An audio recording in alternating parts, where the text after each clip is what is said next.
All right, here we go. This morning we are diving into a hot topic, maybe a steamy topic. Yeah, we've been talking about this all morning already. Joining us this morning to discuss the pros, the cons, maybe some of the myths surrounding office romance is Sharon Schweitzer, an international etiquette expert. Good morning. Welcome back. Thank you. It's good to be back. Oh boy, are we ready to dive into this? This is hot, but I will say we're going to be diving into millennials.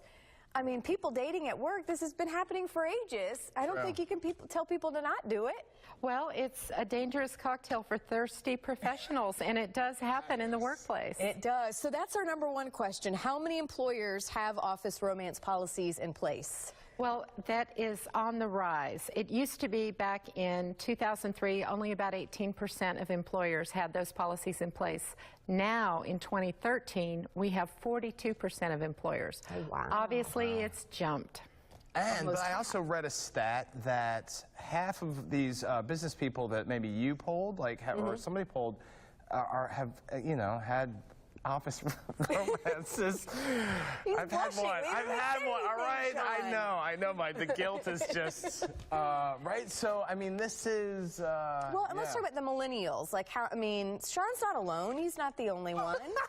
You're not alone, Sean. You're not. You're not alone, Sean. Shh, you're not alone. This is a couch session. It's a therapy session. Vault.com did a survey, and they found that half of the people surveyed admitted to an office romance. So that seems to be the reality today.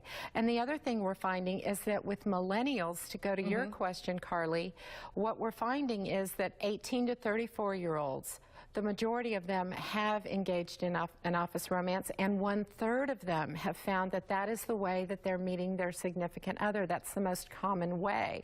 And that ranks above dating apps, and that ranks above meeting people in a bar. Well, that's where people are spending most of their time, is it not? I mean, that's what was funny. I mean, you can't tell people not to do that, but that's where you're saying that's why the policies, employers are more, having more access. Do you think it's something more than that, though, than just proximity, or is it, or like you're creating something together? Carly's making me laugh today. I don't know why.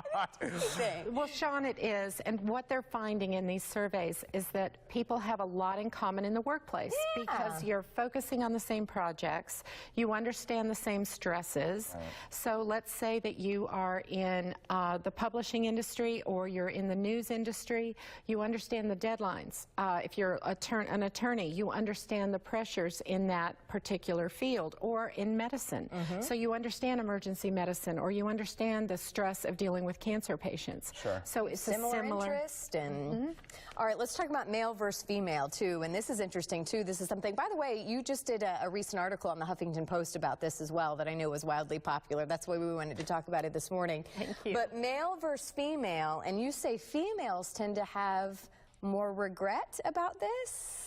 Well, SHRM has done a study, and so has Mick.com. So since I practiced law for 15 years, I tend to do a lot of research. Okay. And yes, whenever they look to see if you've had an office romance, would you have another office romance? Women expressed more regret. 71% of women said they would not I know re-engage. the ones who date me definitely regret. 100% of the women who dated me have regret. I did my own informal poll. And for the men, not so much. They would re-engage in another office romance, Carly. They would.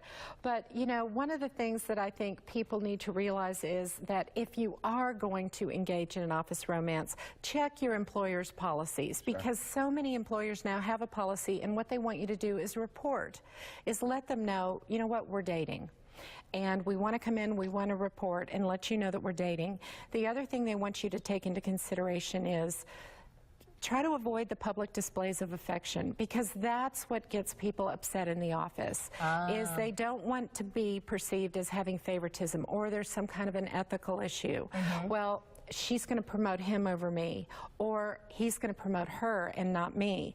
So if you let the office know and you follow the office policy, then you're not going to have as much trouble. However, if there's an office policy that prohibits it, then someone's going to have to think about a transfer or possibly another job. It's heavy duty. But I think if I were an employer and the dating wouldn't bother me as much as the breaking up. Like, and then you have this kind of acrimonious relationship between. I wouldn't know. I'm just guessing that something like this might happen. Well, there are many examples, successful examples of people who met on the job. Look at Melinda and Bill Gates. Oh, good example. Just take that to your employer. That's what you do. Well, they're an example. Michelle and Barack Obama, she supervised him when he was a young summer associate. And then we have our own Natalie Taylor. Yes, she has married someone else into the business. So thank you so much for being here this morning. And again, we might have to have you back. There's more. We just kind of scratched the surface on it. Sean has more confessions to do as We want to hear more, Sean. Yes, we do. We're ready. Carly. No, I was young and foolish. Good luck, We'll be right back. We'll hear good luck, these in the everybody. commercial break.